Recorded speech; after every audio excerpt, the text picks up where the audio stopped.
hak-hak konstitusinya dirampas pada pemilu 2019. Prabowo bermuka manis di hadapan Jokowi, tapi menikam dari belakang.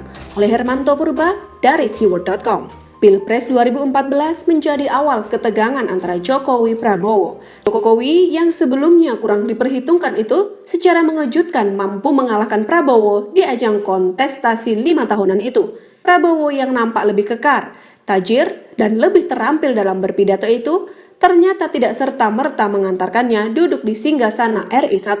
Prabowo keturunan ningrat, sementara Jokowi anak orang miskin.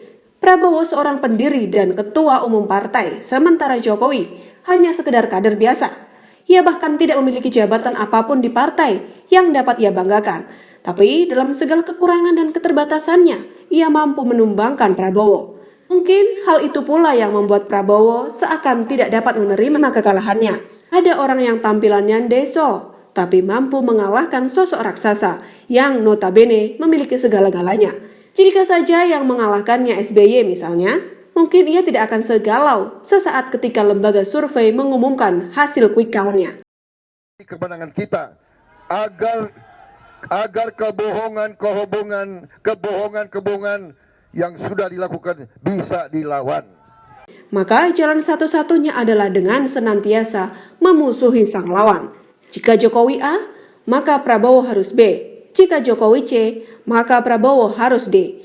Pokoknya mereka tidak boleh ketemu. Dalam hal apapun, mereka harus berbeda.